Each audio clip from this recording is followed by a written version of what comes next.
Très bien, bien. Alors de nouveau, bonsoir à toutes et à tous. Merci beaucoup à vous d'être au bout du fil, enfin, en tout cas au bout du réseau. Et merci beaucoup à Eric Lowen et à l'Université populaire de philosophie de m'avoir invité à vous parler aujourd'hui de préhistoire.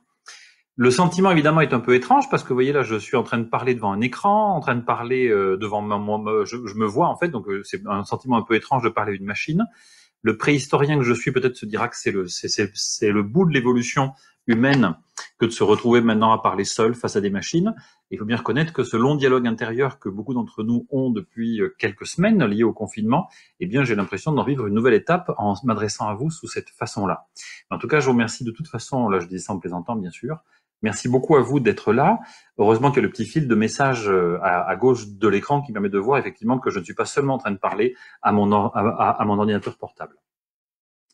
Alors, aujourd'hui, donc, je suis là pour vous parler un petit peu de préhistoire, de prendre un recul temporel fort par rapport à ce qui nous anime en ce moment, même si d'une certaine façon, c'est pas du tout l'objet de la présentation d'aujourd'hui, mais d'une certaine façon, c'est vrai que ce que nous vivons aujourd'hui est un événement, on va dire, macro-historique, et donc il n'est pas inintéressant de le replacer dans une perspective de très longue durée, mais ce n'est pas ce que je vais faire aujourd'hui. Je vous suggérerai éventuellement quelques conseils de lecture à la fin de personnes qui sont justement en train de réfléchir à la signification macro-historique de ce que nous sommes en train de vivre et qui finalement s'inscrit dans un fil très long auquel naturellement nous nous rattachons à travers la préhistoire.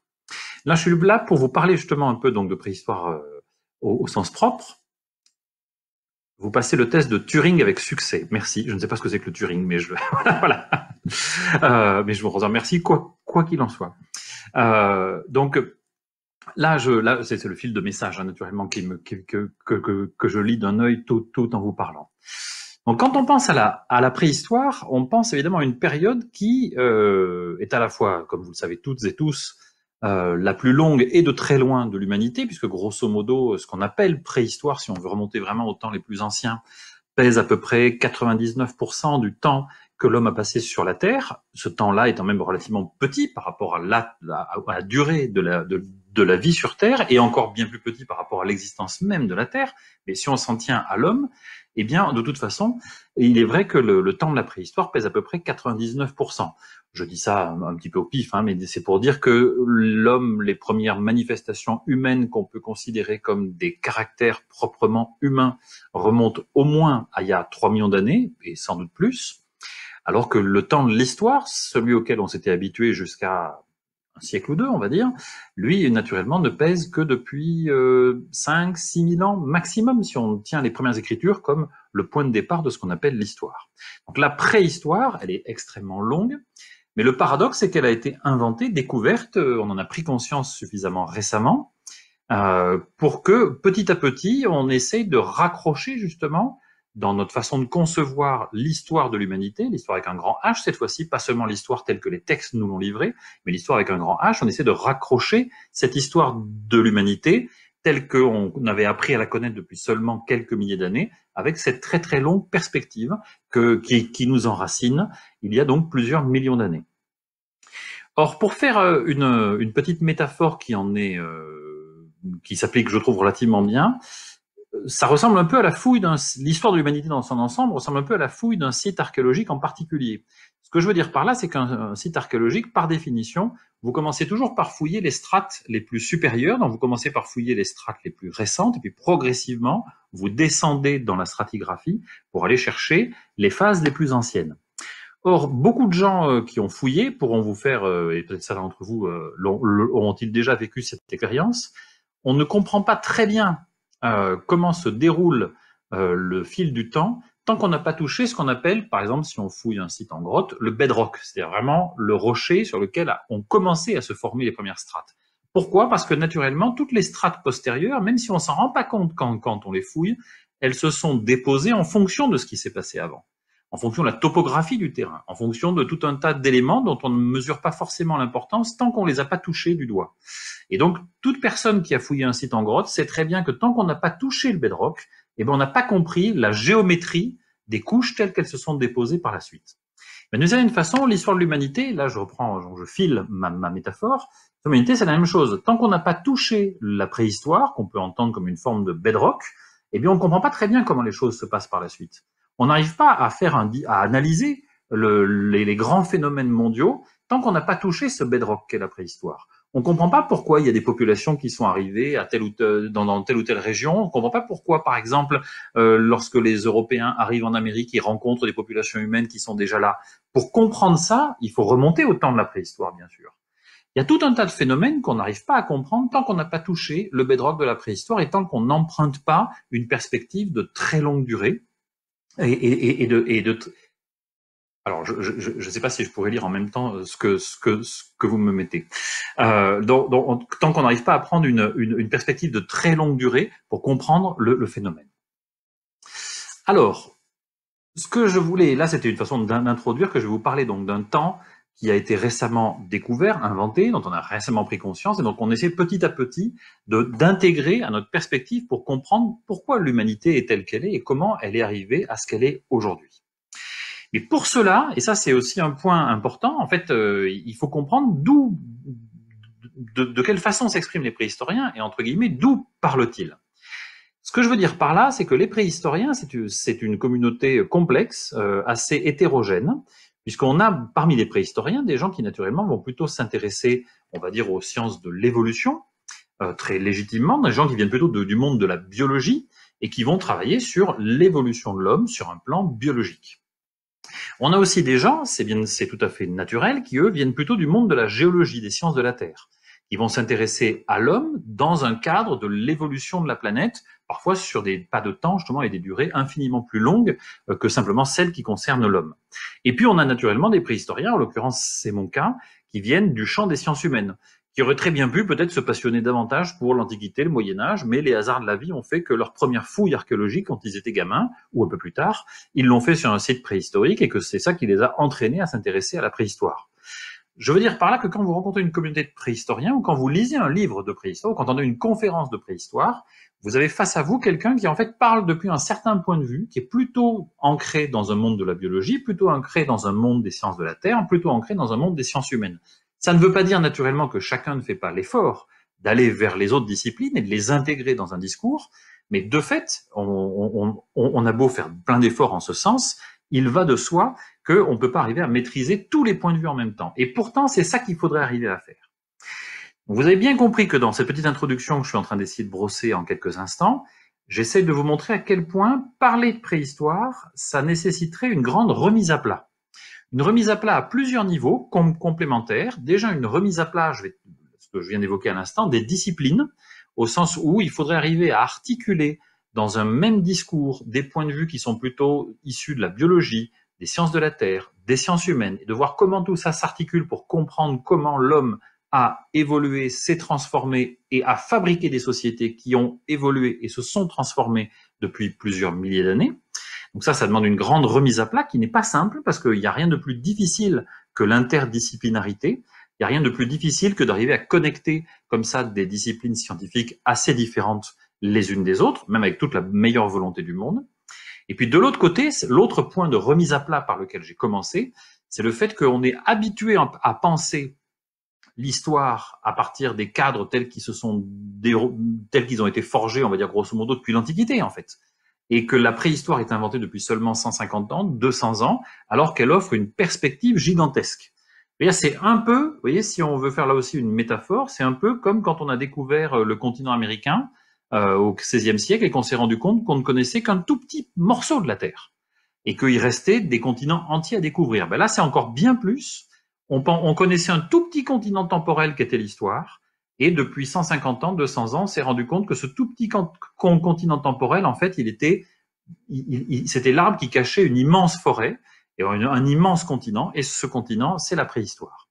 Et c'est ça toute la difficulté d'arriver à intégrer tous ces éléments. En étant très concret d'ailleurs sur le sujet, puisque si en Europe, on peut dire que la préhistoire a été proprement inventée il y a 150 ans ou 200 ans, grosso modo, au milieu du 19e siècle, entre la toute fin du 18e pour les prémices et le milieu du 19e pour l'affirmation de la préhistoire, en réalité, au même moment, dans bien des régions du monde, que ce soit d'ailleurs dans certains recoins d'Europe, mais a fortiori en Océanie, a fortiori dans plusieurs parties des Amériques, a fortiori en Afrique, on avait des populations qui étaient de fait de traditions préhistoriques. C'est-à-dire qu'on ne comprend pas le peuplement de la planète, et on ne comprend pas la dispersion de l'homme sur la planète si on ne remonte pas au moins il y a 10 ou 15 000 ans, et même bien avant en réalité. Mais si on ne prend pas en compte les dispersions humaines il y a 10 ou 15 000 ans, on ne comprend rien de la géographie humaine telle qu'elle a pu se développer par la suite et telle que l'Europe en a hérité à un moment donné où elle a choisi de prendre conscience de ce passé. J'espère que je suis à peu près clair avec ces quelques éléments d'introduction qui sont là pour vous dire que oui, il y aurait une nécessité à remettre à plat pas mal de choses sur un plan méthodologique comme conceptuel et que c'est tout le travail auquel il faut s'employer. Une des façons de le faire, c'est de rentrer justement dans l'histoire de notre propre discipline, d'essayer de comprendre comment cette discipline a été fabriquée, par où elle a été inventée, par qui a-t-elle été inventée. Et je pense que c'est le point de départ, bien souvent, de cette démarche qu'on peut appeler épistémologique, même si ce que je vais faire, c'est une épistémologie, je dirais, très simple. J'ai pas les compétences d'un vrai épistémologue. En tout cas, en essayant de travailler un peu sur la fabrication de cette discipline, la fabrication de cette invention de la préhistoire, de mieux comprendre comment on en est arrivé à la pensée telle qu'elle est aujourd'hui, pourquoi s'est imposé d'ailleurs ce mot de préhistoire, qui en soi est assez étrange, il faut bien reconnaître, puisque la préhistoire, c'est déjà de l'histoire, par définition. Donc on va commencer un peu, mon premier chapitre de cette conférence va être justement sur l'histoire de la discipline pendant quelques minutes, et après on essaiera d'arriver à des réflexions sur finalement, aujourd'hui, quand on aborde la préhistoire, est-ce qu'on l'aborde avec un point de vue plutôt historien? Est-ce qu'on l'aborde plutôt avec un point de vue évolutionniste? Comment les deux points de vue s'articulent? Est-ce qu'ils s'articulent parfaitement ou non? Est-ce qu'on peut dire quand l'histoire commence? Et est-ce qu'on peut dire quand l'évolution s'arrête? En fait, c'est là où j'ai envie d'arriver, mais dans une deuxième partie de mon propos. Première partie du propos, donc, ça va être plutôt sur l'histoire de la discipline. C'est comment est-ce que cette discipline s'est constituée. Je m'interromps une seconde pour vous dire oui, parce que je crois que ça avait été assez. Je pense que l'information vous était parvenue, mais je préfère être clair. Mon propos est calé sur à peu près 50 minutes, grosso modo, et après nous essaierons de trouver tout le temps nécessaire pour avoir un échange, si vous le souhaitez, à travers le fil de messages que vous êtes susceptible de m'envoyer, auquel j'essaierai de répondre avec une lenteur de frappe dont vous serez malheureusement obligé de constater que je ne suis pas capable de vous répondre avec un débit très fort. Je ferme cette petite parenthèse et je reviens à mon propos. Mais quoi qu'il en soit, j'essaierai de garder tout le temps nécessaire pour toutes les questions que vous seriez amenés à me poser, auxquelles je tâcherai, si je le peux, de répondre. Donc je reviens à mon propos sur l'invention de la préhistoire. J'ai dit déjà à plusieurs reprises depuis le début de ma petite intervention, donc que la préhistoire a été inventée il y a 150 ans, 200 ans à peu près, grosso modo. L'histoire est la suivante, c'est que jusque vers la toute fin du XVIIIe siècle, début du XIXe, personne n'a réellement conscience qu'il puisse y avoir un épisode préhistorique tel qu'on a pris conscience après. On va dire que ce n'est pas du tout dans les registres de pensée. Les registres de pensée à cette époque-là sont, en Europe par exemple, de faire commencer l'histoire de l'humanité avec les grandes civilisations. Autrement dit, ce qu'on appelle les grandes civilisations, on va dire tels que les textes ont pu les livrer, et en particulier un texte qui pouvait être pris non pas tout à fait au pied de la lettre, mais néanmoins comme un document avec également une portée historique, qu'est la Bible. Autrement dit, par exemple, l'Égypte pharaonique, évidemment, il y a longtemps qu'elle est inscrite comme une grande civilisation historique, et naturellement toutes celles qui sont venues après. Les choses, en fait, ont commencé à changer, c'est pour ça que j'ai un peu simplifié, les choses ont commencé un peu à changer à partir du 16e, 17e quand même.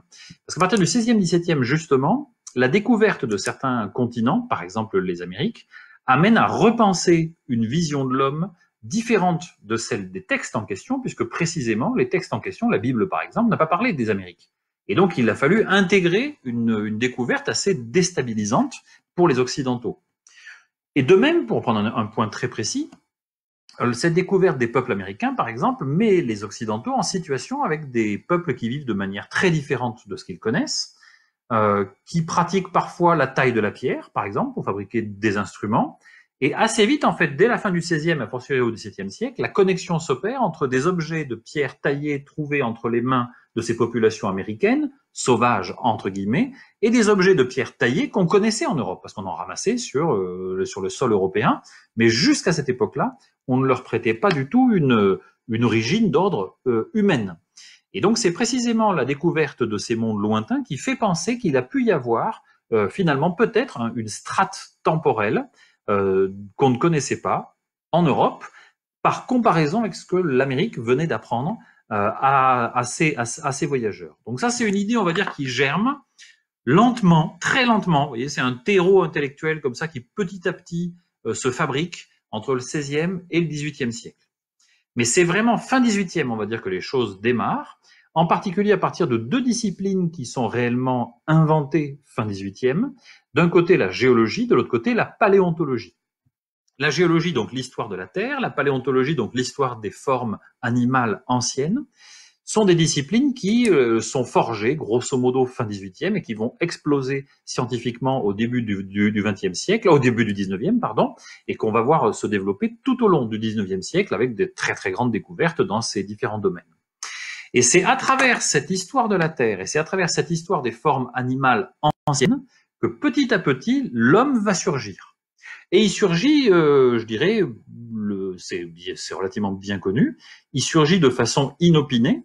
C'est que certains géologues, par exemple un géologue anglais du nom de John Frere, qui travaille dans le Suffolk à la fin du XVIIIe siècle, rencontre dans des terrains qu'il considère lui en tant que géologue comme très anciens, des instruments de pierre taillée qu'il identifie comme étant certainement taillés par l'homme et donc renseignant une période de l'humanité dont on ne connaît absolument rien. Et cette expérience que fait John Frere en 1795-97 dans le Suffolk, en fait, elle va être répétée par pas mal de chercheurs dans les années 1800, 1810, 1820, 1830, jusqu'en gros vers 1850, où là vraiment les choses s'affirment. Donc plein de chercheurs, à droite à gauche, dans le sud de la France, dans le nord de la France, en Belgique, en Allemagne, en Angleterre, etc., etc., etc., font des observations qui leur montrent que oui, il y a bien des traces possibles d'une humanité dont on ne connaît rien, associée à des terrains géologiques, à des terrains paléontologiques, donc autrement dit livrant des formes animales anciennes, dont on sait désormais qu'elles sont très anciennes, auxquelles on ne s'attendait pas du tout.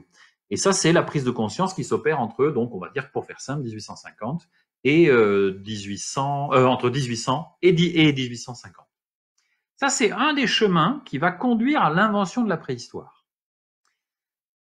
Et je vais revenir là-dessus, puisque c'est un chemin qui, lui, est vraiment entre les mains de gens qui vont inventer le principe même d'évolution. L'autre chemin par lequel la préhistoire est inventée, en fait, il est tout à fait à rebours. C'est pour ça que le titre que je m'étais amusé à donner à cette conférence était l'histoire à contre-courant. Là, on est vraiment, vous allez voir, on est dans différents courants justement qui s'affrontent.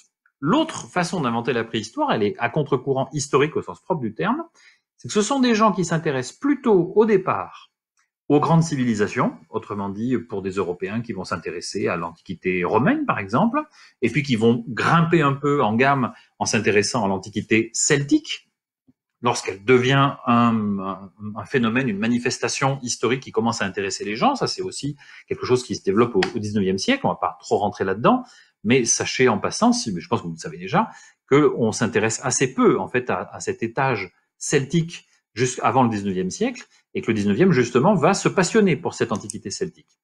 Donc ce sont plutôt des gens qui s'intéressent à cette strate celtique et qui progressivement vont remonter dans le temps. Et à force de remonter dans le temps, ils vont finir par rencontrer quelque chose qu'ils ne connaissent pas encore, qui est la préhistoire, qui elle aussi surgit inopinément dans les strates les plus profondes de ce qu'ils considéraient encore à ce moment-là être de l'histoire. Donc là où je voulais en arriver, vous l'avez compris, c'est que la préhistoire, elle est inventée par deux courants, on va dire, contraires, chronologiquement contraires. Il y a ceux qui partent de très loin, qui travaillent sur l'histoire de la Terre ancienne, voire très ancienne, qui travaillent sur l'histoire des animaux anciens, voire très anciens, et qui à un moment donné rencontrent une humanité à laquelle ils ne s'attendaient pas, associée à une page de cette histoire géologique, une page de cette histoire paléontologique, d'ailleurs plutôt relativement récente par rapport aux échelles de temps auxquelles eux s'intéressent. Puis de l'autre côté, autre courant, autre mouvement, ceux qui viennent de l'histoire, ceux qui viennent des grandes civilisations, ceux qui viennent des rangs, je dirais, de ce qu'on appelle les antiquaires, et qui, en remontant dans le temps, vont finir par arriver sur l'étage préhistorique. Et ils vont finir par se rencontrer. Et cette rencontre entre ces étages, on va dire, préhistoriques inventés par les antiquaires et ces étages préhistoriques inventés par les paléontologues et par les géologues, cette rencontre, elle s'opère en gros vers 1850. Et on peut dire que l'invention de la préhistoire, en réalité, c'est la rencontre de ces différents courants qui ont abouti à sa reconnaissance. Et très vite, dès les années 1850-1860, le raccord s'opère entre ces différentes inventions. Et d'ailleurs, les mots qu'on emploie pour parler des périodes préhistoriques en conservent parfaitement la trace. Par exemple, le paléolithique, c'est-à-dire la période de la pierre ancienne, est typiquement une période inventée plutôt au départ par des paléontologues et des géologues. Alors que le néolithique, la période dite de la pierre nouvelle, est au départ plutôt inventée par des gens qui s'intéressent aux antiquités celtiques. Et d'ailleurs, le premier mot pour désigner des haches en pierre polie, ce seront des haches celtiques. Et puis on se rendra compte qu'elles n'ont rien de celtique, que naturellement il n'y a pas un seul celte qui a jamais utilisé une hache en pierre polie, mais que c'est beaucoup plus ancien. Mais c'est pour vous dire qu'au départ, c'est inventé depuis les antiquités. Donc vous avez compris que quand tout à l'heure j'ai insisté sur le fait qu'aujourd'hui encore des préhistoriens ne parlent pas tous de la même place. Il y en a qui viennent plutôt des sciences humaines, d'autres qui viennent plutôt des sciences de la vie, d'autres qui viennent plutôt des sciences de la Terre. Là où je voulais en venir, c'est qu'en fait, cette mixité des points de vue, cette mixité des approches, cette mixité des trajectoires intellectuelles des préhistoriens aujourd'hui, en fait, elle est congénitale à l'invention de la préhistoire. Et que dès les années 1840, 1850, 1870, quand la préhistoire est inventée, eh bien, il y a des gens qui viennent de différents horizons, plutôt de la paléontologie, plutôt de la géologie, plutôt ce qu'on n'appelle pas encore les sciences humaines, on va dire les humanités, mais le mot, je suis même pas sûr que le mot existe à cette époque-là, mais en tout cas, qui viennent plutôt des disciplines historiques traditionnelles, et c'est eux qui vont tous inventer la préhistoire ensemble. Voilà pour cet étage d'invention de la préhistoire. Et depuis lors, c'est là où maintenant on va arriver au deuxième point de mon propos, depuis lors, eh bien, ces différentes narrations, ces différentes façons d'approcher l'homme et son évolution n'ont cessé d'être, non pas en compétition, d'être articulées plus ou moins confortablement les unes aux autres. Quand je dis plus ou moins confortablement, eh bien, on va affronter ce problème, c'est quand s'arrête l'évolution et quand commence l'histoire. Voilà un des problèmes auxquels les préhistoriens sont censés s'affronter. Quand s'arrête l'évolution, quand commence l'histoire? Ce que je veux dire par là, attendez, ce que je veux dire par là, c'est que plus le temps passe, plus les recherches s'activent, et plus on fait remonter l'origine de l'homme dans des temps très anciens. Prenons quelques jalons, là aussi, chronologiques par rapport à ça. On va dire que fin 19e, on estimait comme étant déjà quelque chose de totalement fou que l'homme puisse avoir une durée remontant à 300 000 ans, ce qui paraissait gigantesque. Il faut imaginer que 100 ans avant, on lui donnait au mieux 5 ou 6 000 ans. 100 ans plus tard, on lui donne 300 000 ans, ce qui évidemment est une explosion complète par rapport à tous les cadres de pensée et qui au passage, naturellement, se détache complètement des discours tels qu'ils avaient pu être forgés dans le cadre des grandes religions, grandes ou petites, des religions en général, en tout cas sur l'origine de l'homme, et pensant évidemment par exemple à la Bible, mais pas seulement à la Bible, voilà, les discours théologiques en général. Donc là, 300 000 ans, c'était déjà considérable. Aujourd'hui, je dis, tout à l'heure, j'ai employé le chiffre de 3 millions d'années. C'est même plus ancien que ça. Si je dis 3 millions d'années, c'est une façon d'exprimer la présence des plus anciens outils de pierre taillée tels qu'on les connaît aujourd'hui. Il y a encore pas si longtemps d'ailleurs, on était plutôt vers 2,5 millions, 2,6 millions. Et puis il y a à peu près 10 ans, il y a des objets qui ont été découverts, tout à fait caractéristiques, tout à fait clairs et tout à fait bien datés, qui remontent plutôt vers 3 millions, 3 millions 3. Ça, c'est vraiment pour les premiers objets de pierre taillée, autrement dit, les premiers moments où on voit qu'on a affaire à des hominidés, ce ne sont pas encore des homos d'ailleurs, c'est des formes d'australopithèques, qui pratiquent des techniques qu'ils se transmettent de génération en génération, qui n'ont évidemment rien de technique innée, ça va de soi, c'est des techniques acquises par apprentissage, transmises de génération en génération. Donc on considère qu'on est vraiment dans un processus d'hominisation au sens comportemental du terme. Si on regarde même les choses sur un plan plus biologique, justement, et si on considère par exemple l'évolution de l'homme sur un plan biologique avec l'acquisition de la bipédie comme étant un des critères majeurs, eh bien, on aura tendance à remonter plutôt vers 5-6 millions d'années. Mais si on dit, OK, non, on va quand même garder le moment d'apparition de l'homme sur un plan biologique avec les premiers homos, c'est-à-dire ceux qui vraiment sont directement inscrits comme nos ancêtres directs, on est vers 2,5 millions d'années.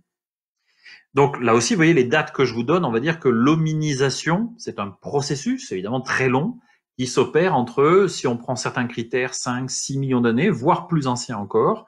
Et si on va chercher jusqu'à l'apparition des premiers Homo, jusque vers 2,5 millions d'années. On peut prendre aussi un autre critère très important, c'est l'expansion géographique des premiers Homo hors de leur berceau initial.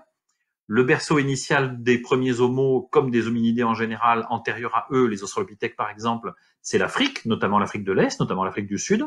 On peut dire que l'extension des hominidés au-delà de ce berceau, ça s'opère vers 2 millions d'années à peu près. Donc, et on peut considérer effectivement que cette sortie d'Afrique vers 2 millions d'années, le fait que l'homme soit capable de s'implanter dans des nouveaux espaces et qu'il le fasse par le truchement de ses capacités techniques, intellectuelles, comportementales à s'adapter de façon volontaire et intentionnelle à des nouveaux espaces, ça peut être un critère très fort de ce qu'on appelle l'hominisation. Ça, c'est clairement quelque chose qui est démontré vers 2 millions d'années, et cette fois-ci avec une des premières grandes formes d'homo qu'on connaisse, qui sont les Homo erectus. Donc, une fois que je vous ai raconté ce petit scénario, la question, on peut se la poser comme ça. Quand commence l'histoire et quand est-ce que l'histoire commence déjà à cette époque-là? Sachant que l'évolution, elle, n'est pas terminée à ce moment-là. Ça, on est bien d'accord. L'évolution biologique, elle est loin d'être terminée. Mais est-ce qu'on est déjà dans l'histoire à cette époque-là? Une façon d'aborder ça, c'est justement de considérer l'articulation complexe entre l'évolution humaine de la lignée des hominidés sur un plan biologique et de l'évolution comportementale. Pendant assez longtemps, on a eu envie d'avoir une vision assez simple qui consistait à dire, ben voilà, il y a d'abord une évolution biologique. Cette évolution biologique, j'en ai donné quelques indices tout à l'heure, même en allant très vite et en caricaturant, mais cette évolution biologique, par exemple, c'est l'accession de la bipédie. Donc on voit des individus qui deviennent bipèdes. Cette bipédie a tout un tas de conséquences en cascade qui lui succèdent dans le fil de l'évolution. Et parmi ces conséquences s'opère la libération des mains, puisque naturellement la spécialisation motrice désormais portée sur les membres postérieurs libère par voie de conséquence les membres antérieurs, autrement dit les mains. Et vous voyez que je m'en sers abondamment. J'espère que c'est pas fatigant d'ailleurs de voir ces mains qui s'agitent, mais même si je suis devant mon ordinateur tout seul, je n'arrive pas à m'empêcher d'utiliser mes mains. Ça, c'est mon côté hominidé, mais on l'a tous. Hein. Ensuite, il y a un autre critère, c'est par exemple le développement naturellement des capacités intellectuelles cérébrales, qui est quand même peu ou prou corrélé avec l'augmentation du volume cérébral. Or, on sait que la bipédie a elle aussi a aussi permis, en tout cas, à ce volume cérébral d'augmenter par un changement d'équilibre mécanique du corps dans son ensemble. Donc là où je voulais en arriver, c'est que pendant assez longtemps, on a dit, ben, très bien, il y a d'abord une évolution biologique, strictement biologique, voilà, changement dans les modes de locomotion, changement peut-être dans les régimes alimentaires, changement dans ceci, changement dans cela, et puis à un moment donné, hop, on passe le relais, on fait la passe. Là, je dirais, c'est un peu comme si on avait le pack d'avant, là, c'est la biologie qui fait la passe à la ligne de 3/4 et qui lui dit maintenant, vas-y, va à l'essai, et c'est toi qui vas inventer l'homme au sens culturel du terme. Pardon pour cette petite métaphore rugbystique, un peu grossière, j'en suis conscient. Et qui surtout ne veut pas se moquer du rugby, vous en doutez, on est à Toulouse. Je reviens, donc en gros, il y avait l'idée qu'on se passait le relais entre une évolution d'ordre biologique et une évolution d'ordre comportemental. Plus les choses avancent, et plus on se rend compte évidemment que c'est beaucoup plus compliqué que ça et beaucoup plus intéressant, c'est plutôt le thème de la coévolution entre les deux qui prend toute sa dimension.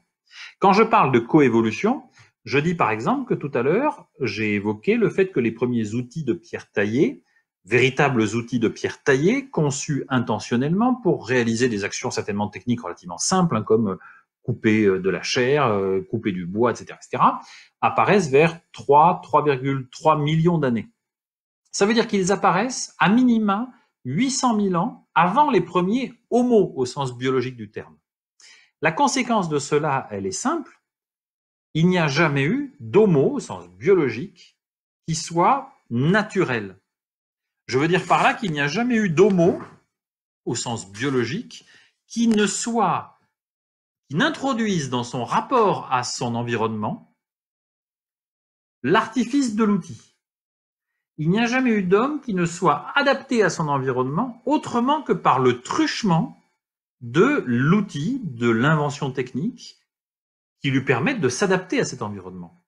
Donc la préhistoire, quand on s'interroge à savoir quand commence l'histoire, on pourrait se dire l'histoire commence quand l'homme devient culturel, donc il y aurait une préhistoire très très ancienne où l'homme serait naturel, puis il y aurait une préhistoire un peu plus récente où l'homme serait culturel, même si l'évolution biologique continue par ailleurs. En fait, on voit que c'est même plus compliqué que ça, c'est qu'il n'y a jamais eu d'homme naturel. Pour trouver un homme naturel, il faut chercher un hominidé naturel, donc c'est déjà pas des homos, c'est plus ancien, c'est des australopithèques, et même eux, il faut remonter très très très longtemps en arrière. Donc quand commence l'histoire, c'est très compliqué comme problème. L'histoire commence peut-être au moment où justement, dans l'histoire de la vie en général, s'est articulée cette relation qui est devenue de plus en plus complexe entre une évolution d'ordre biologique et une évolution d'ordre comportemental. J'aimerais illustrer mon propos pour être sûr d'être clair dans ma façon de l'exprimer, pour cette notion de coévolution, à travers un exemple que je prends régulièrement, et peut-être si certains d'entre vous, je ne sais pas si c'est le cas, on ne sait jamais, ont eu l'occasion d'entendre cela ailleurs, je suis désolé pour la répétition, mais c'est la question de l'origine du langage, par exemple. C'est une vraie question, l'origine du langage. On peut dire que par certains côtés, il n'y a pas d'histoire sans langage. Et c'est qu'on peut considérer que l'histoire humaine commence aussi avec le langage, avec la capacité de transmettre des informations et que ces informations soient transmises d'un individu à un autre individu, voire d'une génération à une autre génération. Autrement dit, qu'une pensée s'extériorise de la personne qui l'a forgée et se diffuse à travers le temps et l'espace d'une personne à une autre et d'une époque à une autre, avant même d'évoquer l'invention d'une écriture, simplement ne serait-ce que le langage oral. C'est très compliqué cette question de l'origine du langage et j'aime autant vous dire que les spécialistes sur le sujet ont des points de vue très divergents.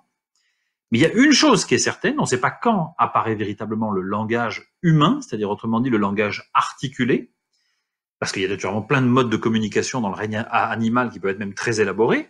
On va dire le type de langage que les humains ont développé, qui est ce langage articulé qu'on est en train d'utiliser en ce moment, enfin surtout moi, à la minute où nous parlons, mais que nous utilisons couramment et pour notre plus grande satisfaction, j'espère. Ce langage articulé-là, il associe deux choses qui sont d'un côté une capacité phonatoire à produire des sons articulés, qui nécessite donc d'avoir une biologie qui permet de faire cela. Il va de soi que ça n'a aucun sens de penser cela sans penser aussi aux capacités cognitives qui permettent de développer le langage. Mais tout cela n'aurait pas pu apparaître évidemment s'il n'y avait pas eu par ailleurs une société humaine qui favorise le développement d'une communication entre individus. Là où je veux en venir, c'est que si dans l'histoire de l'hominisation, ont été fixés, sont apparus, puis ont été fixés, ont été sélectionnés, au sens darwinien du terme, des caractères qui sont ceux permettant de développer un langage articulé, tant par la capacité phonatoire de notre appareil phonatoire que par nos capacités cognitives cérébrales à développer ce langage, il va de soi que tout cela n'aurait pas été sélectionné s'il n'y avait pas eu une pression environnementale sous la forme d'une société humaine favorisant le développement de la communication. Donc là où je veux en venir, c'est que là on a un parfait exemple de ce que c'est qu'une coévolution, et c'est une tellement vraie coévolution qu'aujourd'hui, nous ne pouvons plus penser un retour en arrière. On ne peut pas imaginer un humain qui n'aurait pas de langage. Parce que ne serait-ce que pour penser le non-langage, je suis obligé d'utiliser le langage. C'est un exemple que j'aime bien prendre pour montrer à quel point là on est arrivé à un seuil, on va dire, dans l'évolution, un seuil irréversible. Il n'y a pas de réversibilité possible au langage tel que les humains le développent. Or, l'origine de ce phénomène désigne clairement une coévolution entre l'évolution biologique et l'évolution comportementale qui articule les deux. Eh bien, il est à peu près clair qu'il en est de même, là c'est un exemple facile à comprendre, pour moi, comme j'espère pour vous, mais il en est de même pour tout, en fait. Il en est de même pour les régimes alimentaires, il en est de même de la fabrication d'outils, il en est de même peut-être même des modes de locomotion, justement, dont on a parlé avant, qui sont peut-être quelque chose de beaucoup plus culturel que simplement biologique tel qu'on pouvait le penser. etc., etc. Donc là où je veux en venir, c'est que quand commence l'histoire, eh bien, c'est très difficile à dire. L'histoire, est-ce qu'elle, si elle se trouve, elle commence à des durées qui sont incommensurables si on intègre tous ces éléments-là dans l'ingrédient de ce qu'on appelle l'histoire de l'humanité. Donc c'est profond. Voilà, ça c'était pour le quand commence l'histoire. Alors, on peut prendre d'autres exemples. Hein. On peut prendre d'autres. Certains vont dire bon, l'histoire ne commence que quand on arrive à saisir des ethnies humaines. Le problème, c'est que ces ethnies humaines, dès qu'on remonte à quelques dizaines de millénaires, on n'arrive pas à les saisir. Parce que là, les données archéologiques, les données chronologiques sont infiniment trop floues pour arriver à les saisir. Donc certains vont vous dire, bon, bah, l'histoire, ça commence quand il y a le premier art pariétal, par exemple. Donc c'est seulement il y a 40 ou 50 000 ans, 60 000 ans, ça dépend des continents, etc. Oui, mais est-ce qu'il n'y a pas des choses avant qui sont déjà de l'histoire? Ce que je viens de vous dire à l'instant, évidemment, là, je vous parle de choses qui se passaient il y a 3 millions d'années, par exemple. Moi, j'aurais tendance à dire que c'est déjà de l'histoire, il y a 3 millions d'années. Et vous voyez que entre ce que je viens de vous raconter là et les premières formes d'art pariétal, il s'est écoulé infiniment plus de temps qu'entre les premières formes d'art pariétal et nous-mêmes. Donc, selon le critère qu'on prend, c'est très compliqué de dire quand commence l'histoire. Et derrière cette réponse, quand commence l'histoire, eh bien, s'articulent justement des notions à la fois très historiques, au sens traditionnel du terme, des comportements humains, peut-être des phénomènes, peut-être des diffusions humaines à travers la planète, etc., etc. Bref, des processus très historiques au sens, encore une fois, classique du terme, avec des phénomènes très biologiques, profondément biologiques, qui nous renseignent, qui nous ramènent plutôt dans cette dimension évolutive, évolutionniste, qu'est la préhistoire. Ça, c'était la première question. La deuxième question, et elle est évidemment pas, elle est pas plus simple, bien au contraire, c'est quand s'arrête l'évolution. Alors ça, c'est une question très très difficile. Quand s'arrête l'évolution et s'est-elle arrêtée l'évolution? Depuis quand s'est-elle arrêtée? Alors, là aussi, essayons de jalonner cette discussion en prenant quelques bornes. Les premiers sapiens, c'est-à-dire les premiers sapiens tels que on définit l'espèce sapiens dont nous sommes, vous le savez, aujourd'hui, nous, tous les êtres humains sur la planète, les descendants, et d'ailleurs nous sommes l'unique forme de dominidés, domininés d'ailleurs pour être plus précis encore sur la planète, c'est nous, c'est des sapiens, et il n'y a plus que du sapiens, très bien. Et nous sommes apparus il y a à peu près, on va dire, allez, 200, un peu plus de 200 000 ans. Donc certains vont dire, très bien, depuis 200 000 ans, l'évolution est arrivée à son terme avec l'apparition des sapiens. Avant, il y a eu d'autres formes.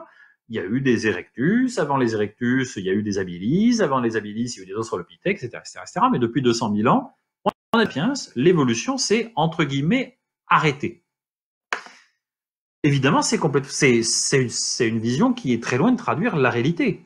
Parce que les sapiens d'il y a 200 000 ans sont des formes de sapiens très archaïques. Et aujourd'hui qu'on a le recours de la paléogénétique, où on peut faire de la paléogénétique de façon relativement non pas aisée, ça reste, je pense, une discipline, c'est pas la mienne, hein, mais très complexe, en tout cas où ça s'est pas mal développé, on se rend compte que certes, il y a depuis 200 000 ans des individus qui portent des caractères sapiens, anatomiquement parlant, ils ont une morphologie crânienne, ils ont etc., qui les fait ranger déjà dans des catégories de sapiens, ok. Mais en même temps, pendant très longtemps, ils ont conservé des caractères archaïques. Et c'est suffisamment vrai pour dire que des sapiens, tout à fait sapiens, vivant il y a 50 000 ans, 60 000 ans, même 100 000 ans, en fait, aujourd'hui, si on fait de la paléogénétique, on ne retrouve plus leurs traces dans les populations actuelles. Ils ont disparu. C'est eux aussi des lignées éteintes. Ils étaient sapiens, mais leurs lignées se sont éteintes il y a 50, 60, 80 000 ans. Ils ne sont pas restés aujourd'hui ils n'ont pas de descendants directs. Si on prend l'humanité actuelle et qu'on remonte dans le temps, on va remonter il y a 10, 20 000 ans, mais on remonte pas forcément beaucoup plus loin parce qu'il y a plein de lignées de sapiens qui ont de fait disparu, comme ont disparu aussi des lignées de néandertaliens, comme ont disparu aussi des lignées de dénisoviens, etc., etc. Donc là où je veux en venir, c'est que si on prend l'apparition des premiers sapiens, on va dire 200 000 ans, si on prend le moment où on est face à un homme moderne, au sens où ces populations préhistoriques sont toujours représentés dans la diversité des populations modernes actuelles, on va seulement remonter à 10 ou 20 000 ans. Vous voyez, le pas de temps est quand même très important entre 200 000 ans et 10 ou 20 000 ans. On peut encore intégrer d'autres critères. Par exemple, j'ai cité à l'instant Néandertal et Denisova, qui sont des formes d'humanité anciennes, qui n'ont peut-être pas complètement disparu au sens où il est très possible, d'après les données là aussi palégénétiques, que nous en ayons encore des substrats génétiques qui puissent exister à toute petite dose dans les populations actuelles.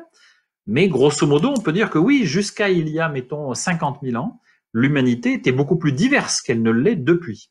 Et qu'il y a eu une réduction de la diversité biologique de l'humanité depuis à peu près 50 000 ans, au profit essentiellement d'une anatomie de type sapiens, et encore, ce que je viens de vous dire, de certains sapiens, pas de tous les sapiens qui pouvaient exister il y a 50 000 ans. Donc là aussi, on comprend toute la difficulté de dire quand l'évolution s'est-elle arrêtée, même si on prend ce critère de l'apparition des sapiens. Et puis de fait, l'évolution s'est-elle arrêtée? Non, elle ne s'est pas arrêtée, l'évolution. Elle continue, l'évolution. Elle continue, mais c'est vrai que là, on ne peut pas comprendre cette évolution et sa continuation jusqu'à aujourd'hui sans y intégrer étroitement les comportements humains. Et le thème de la coévolution devient là aussi absolument crucial pour arriver à comprendre comment l'évolution demeure. L'homme, depuis à peu près 10 000 ans, grosso modo, a réalisé un très profond changement alimentaire. Ce changement alimentaire fait que depuis à peu près 10 000 ans, l'homme s'est mis à domestiquer des animaux et des plantes pour les consommer. En faisant ça, au passage, il a lui-même agi comme un acteur fort de la sélection génétique, biologique de ces animaux et de ces plantes qu'il était en train de domestiquer et de transformer. Là où je veux en venir, évidemment, c'est qu'entre un cochon actuel et son cousin sanglier, il y a quand même pas mal de différences, même s'ils sont toujours interféconds d'ailleurs, mais il y a pas mal de différences qui sont liées évidemment à toutes ces générations de sélection par les éleveurs en faveur de certains caractères. On veut des cochons qui aient des grosses cuisses pour faire des gros jambons, pour faire simple. On veut des vaches avec des gros pieds pour faire beaucoup de lait, pour faire simple, etc., etc. Donc on a transformé ces espèces en les domestiquant, mais il va de soi qu'on s'est transformé nous-mêmes aussi par le même truchement. J'emploie trop souvent le mot truchement, j'ai l'impression. Je vais arrêter. Donc ce que je veux dire par là, c'est que en intégrant de nouveaux aliments dans notre régime, dans notre diète, on s'est évidemment là aussi transformé. Par exemple, on sait que d'avoir intégré le lait dans notre régime alimentaire, ça n'a pas été sans conséquence. Ça n'a pas été sans conséquence parce qu'il y a des individus qui étaient plus ou moins capables de digérer le lait, le lactose, etc., etc. Bref, les différents constituants du lait, d'autres qui l'étaient moins, et ça agit là aussi comme un critère de sélection. Ajoutons aussi autre chose, et je suis sûr que je ne vous dis pas ça pour coller avec la réalité de ce qu'on est en train de vivre, mais il va de soi que le fait d'avoir vécu dans une promiscuité plus forte avec les animaux devenus domestiques, depuis ce qu'on appelle donc le néolithique, depuis la domestication des animaux, il va de soi que ça a introduit tout un tas de changements d'ordre biologique, avec notamment la transmission de maladies depuis les animaux sur les hommes, et réciproquement peut-être, mais en tout cas, là aussi, des changements qui se sont opérés et qui ont mis en place les premières grandes maladies virales issues des animaux telles qu'elles ont pu se développer, qui devaient assez peu exister au préalable.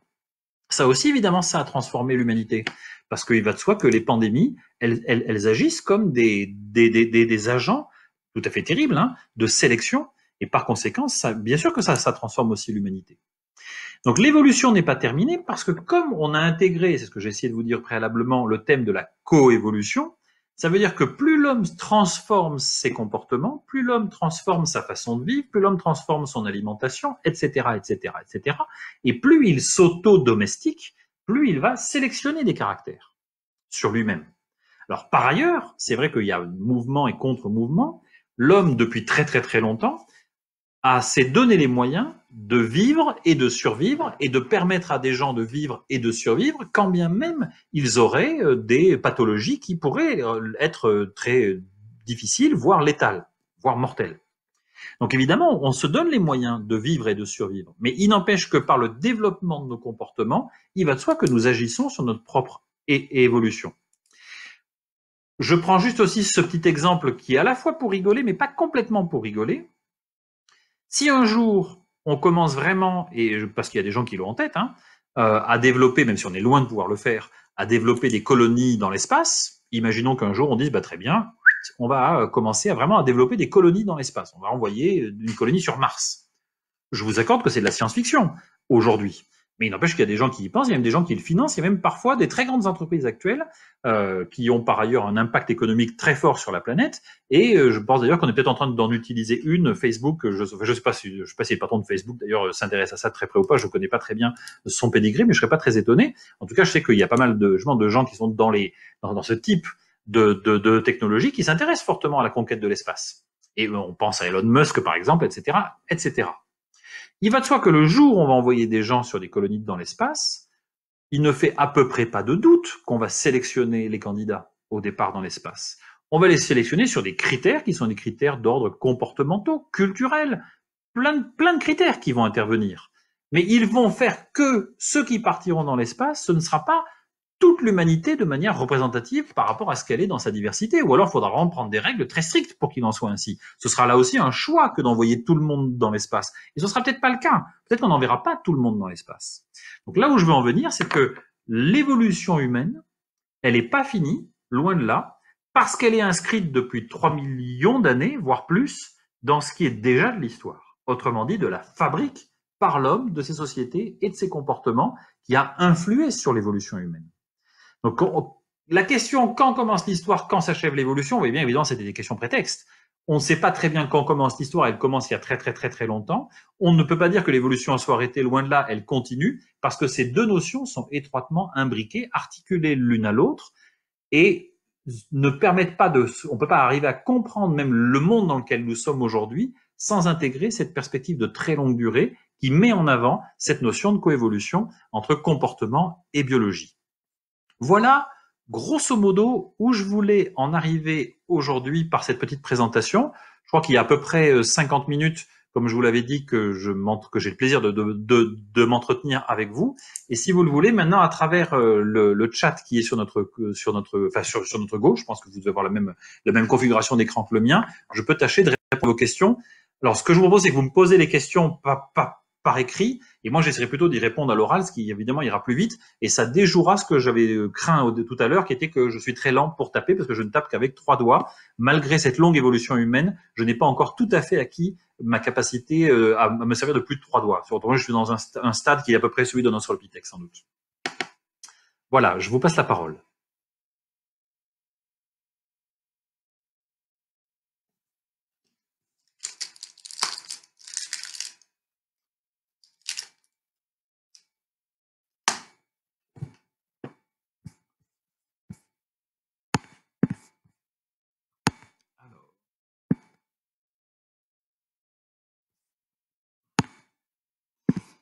Alors là, je vois la question qui vient d'être posée à l'instant par Blanc, qui me dit que la question c'est: si nous n'avions pas de gènes néandertal, savons-nous à quoi nous ressemblerions?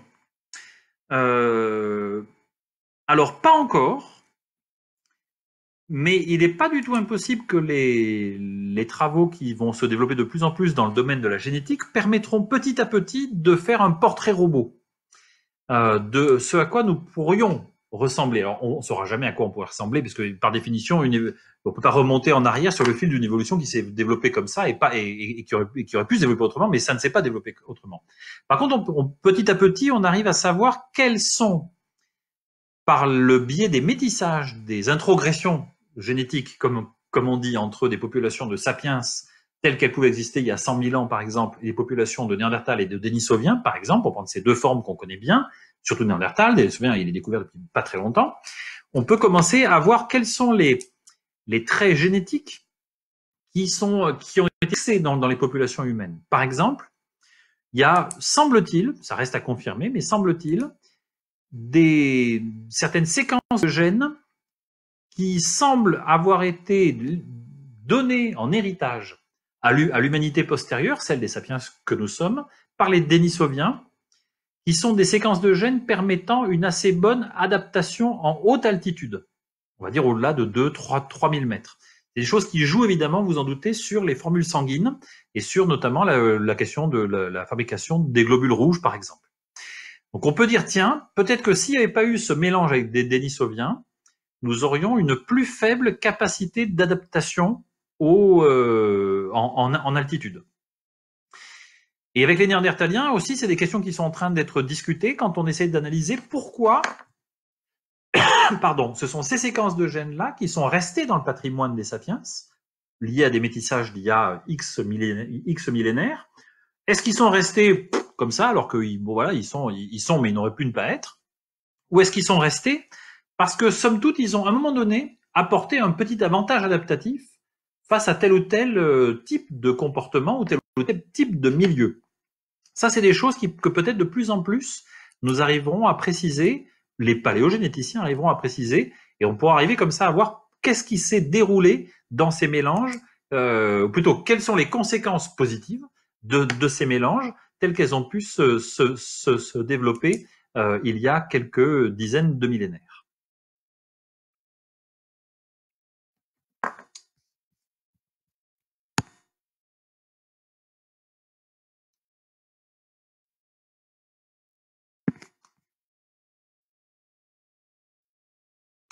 Alors là, je lis cette remarque qui n'est pas une question, qui est une remarque dont on peut tout à fait discuter. Non seulement notre évolution ne s'est pas arrêtée, mais on pourrait dire qu'elle s'accélère compte tenu de l'impact de l'Homo sapiens sur sa propre évolution. En fait, tout dépend des choix justement que les Homo sapiens que nous sommes, nos sociétés actuelles, vont faire en la matière. On peut très bien, et d'ailleurs vous vous doutez à quel point c'est tout le travail des comités d'éthique, tels qu'ils peuvent exister dans certains pays, qui travaillent justement à cette question. Qu'est-ce que nous allons faire sur un plan médical, par exemple? Qu'est-ce que nous nous autoriserons à faire sur un plan médical? Et qu'est-ce que nous interdirons à faire sur un plan médical qui aura un impact plus ou moins fort sur l'évolution humaine, sur un plan biologique? Prenons un exemple très concret, évidemment, la question du clonage humain. Voilà, c'est quelque chose de clé. Il va de soi que si on n'encadre absolument pas cette notion de clonage humain, et si on la laisse se développer potentiellement sans aucune entrave, il y a de fortes chances que l'humanité n'ait pas la même physionomie dans 1000 ans qu'elle ne l'a aujourd'hui, et que nous allons réduire la diversité. On sait très bien que plus on réduira la diversité humaine, plus on prend des risques biologiquement, parce que ça, il y a des règles aussi en biologie, qui est que plus une forme animale est réduite sur un plan de sa diversité, plus elle court des risques, parce que plus elle peut se montrer incapable de s'adapter à des nouvelles circonstances. Donc ça, c'est des choix humains actuels qui vont naturellement peser fort. Et effectivement, comme je vais vous donner ce petit exemple, si on envoie des colonies sur Mars et si on sélectionne des gens qui vont sur Mars sur certains critères très précis, il va de soi qu'on va réduire considérablement la diversité humaine telle qu'elle est aujourd'hui. Là d'ailleurs, je vois que c'est l'une d'entre vous a écrit, si on envoie des hommes sur Mars, on va créer un isolat de population sur un temps long, ils se différencieront de nous, il y aura donc deux humanités. Alors là, je pense qu'il faudra quand même qu'il y ait beaucoup de générations qui se passent, surtout que là, il y a un thème dans lequel j'aurais du mal à rentrer, parce que c'est pas ma spécialité, je suis pas biologiste, hein, vous l'avez compris, c'est le thème de la spéciation.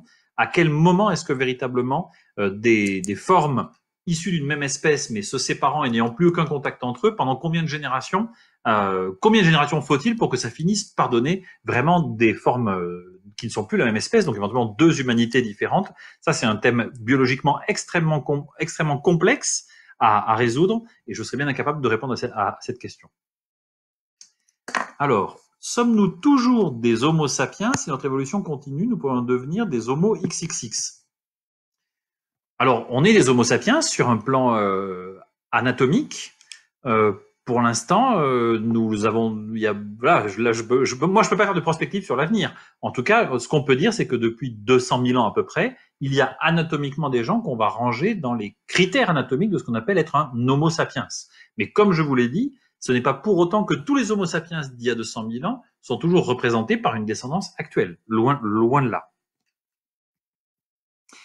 Est-ce que les hommes de Flores, de Java, là je lis vos questions, est-ce que les hommes de Flores, de Java ou de Pékin trouvent nécessairement leur origine en Afrique? En d'autres mots, y aurait-il plusieurs souches dont seule l'africaine aurait survécu? Alors c'est une très bonne question. Pour situer, là je vois que vous connaissez bien le sujet, mais pour situer peut-être pour tout le monde, prenons le cas de l'homme de Flores. Je vais plutôt développer celui-ci. Et je vais parler au passage un petit peu de Java et de Pékin après. L'homme de Flores, donc il a été découvert il y a une bonne dizaine d'années maintenant, peut-être presque 20 ans, un peu plus de 20 ans d'ailleurs, dans une petite île, enfin pas, elle n'est pas petite d'ailleurs, dans une île d'Indonésie qui s'appelle Flores.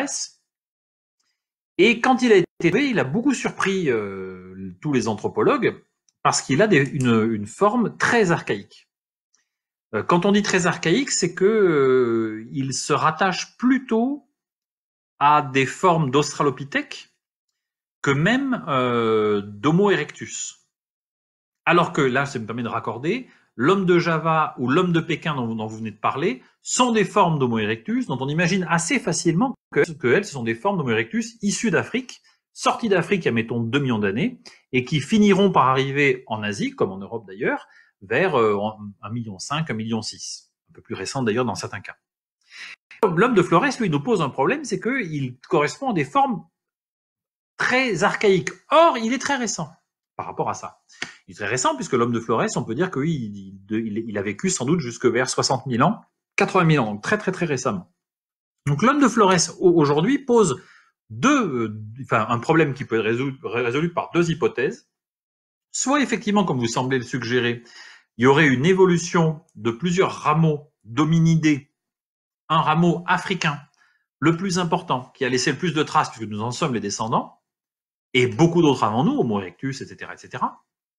Et puis peut-être d'autres formes d'hominidés qui seraient apparues ailleurs, en Asie par exemple, et qui auraient donné, très longtemps après, l'homme de Flores. En réalité, ça ne semble pas être le cas, puisque cet homme de Flores, j'ai dit qu'il avait une morphologie d'Australopithèque tout à fait comparable, en tout cas par les caractères, des Australopithèques tels qu'on les connaît en Afrique, justement.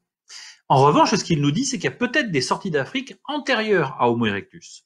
Donc aujourd'hui, on est plutôt sur le scénario que peut-être il a pu y avoir des sorties d'Afrique plus anciennes que celles d'Homo erectus, et dont certaines populations peuvent être les très très lointaines héritières, par exemple Flores en Indonésie, qui auraient été recouverts progressivement par d'autres vagues sorties également d'Afrique, comme par exemple les erectus, comme plus tard encore les sapiens.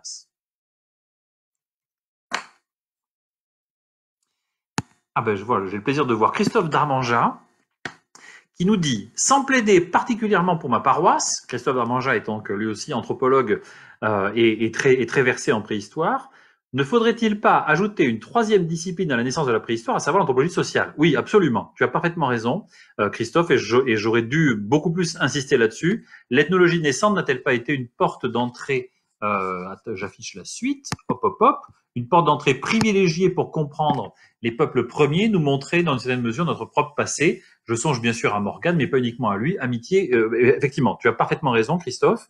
Et là, je ne peux que vous renvoyer aux ouvrages de Christophe Darmanja.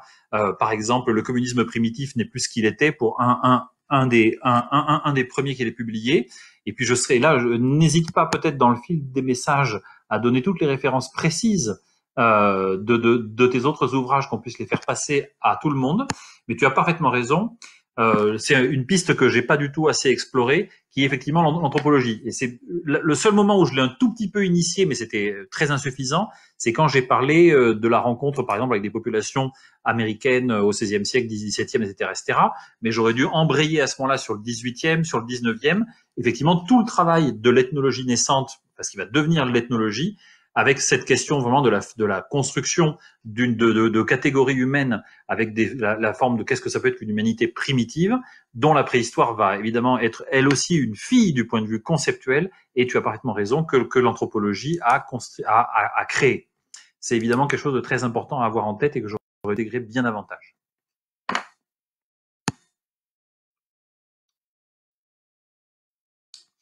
Alors, les mystérieuses pierres écrites sont-elles encore à l'étude? Donnerait-elle un jour une explication? Alors, je ne vois pas de... Là, j'ai une autre question qui est posée dans le fil de message. Je ne vois pas de quelle pierre écrite, à quelle pierre écrite vous faites allusion. Donc, si vous pouvez préciser votre pensée, parce que pierre écrite, à ma connaissance, il n'y a pas d'écriture au sens propre du terme plus vieille qu'à peu près, on va dire 3200 ans avant Jésus-Christ, c'est-à-dire très tardivement. ces écritures vont assez rapidement, effectivement, prendre une forme qu'on appelle épigraphique, c'est-à-dire écrite sur des supports de minéraux, des pierres. Pensons par exemple aux hiéroglyphes égyptiens, pour prendre un exemple que tout le monde connaît. Mais à ma connaissance, il n'y a pas de forme plus récente. Vous voyez que le 3e millénaire avant Jésus-Christ pour ce type d'écriture. Et je pense que là, à moins que vous pensiez à autre chose, mais j'aimerais que vous précisiez votre pensée.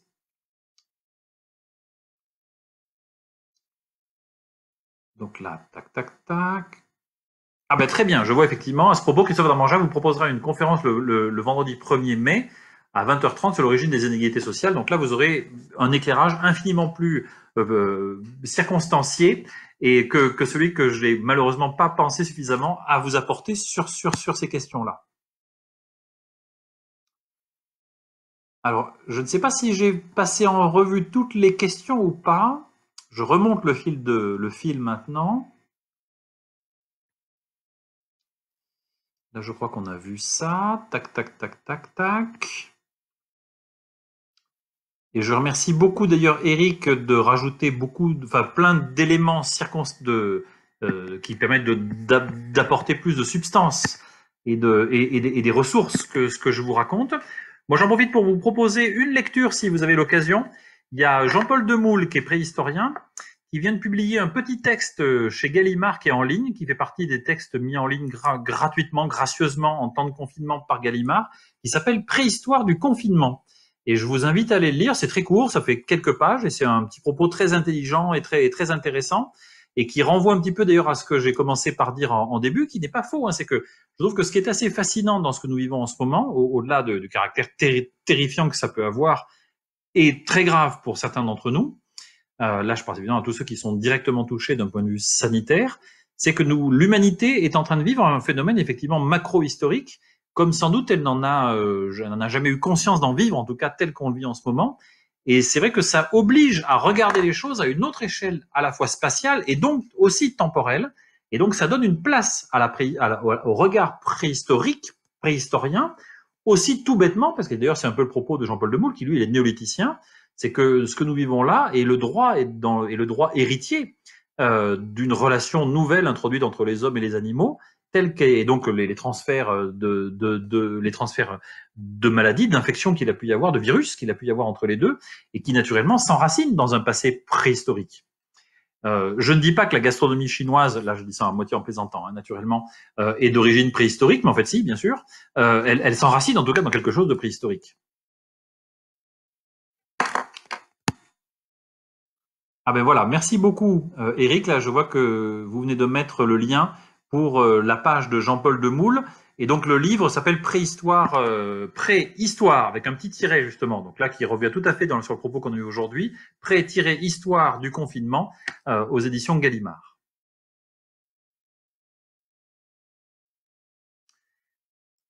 Est-ce que vous avez d'autres questions ou remarques par rapport à ce que j'ai essayé de vous raconter dans cette petite séance ?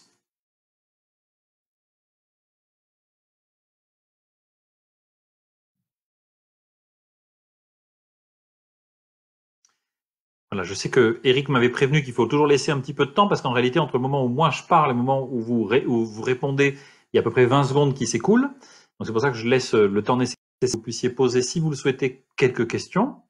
Et sinon, il me restera de toute façon vous souhaiter une bonne soirée et j'espère tout le meilleur pour les temps à venir dans les meilleures conditions possibles pour vous toutes et vous tous.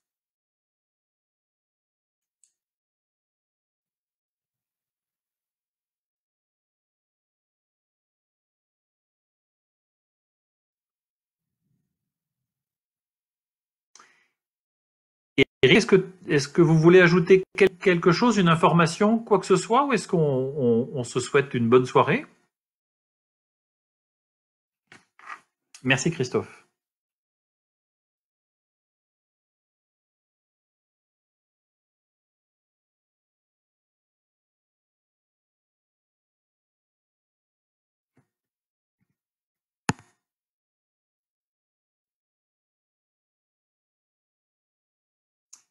Merci beaucoup pour vos commentaires, je vous en remercie beaucoup.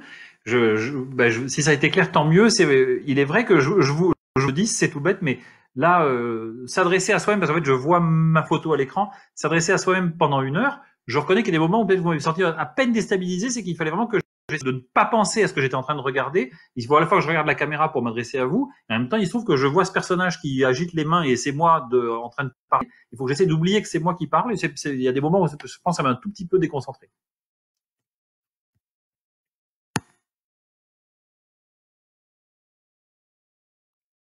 Très bien. Mais écoutez, je vous souhaite une très bonne soirée et puis merci encore beaucoup.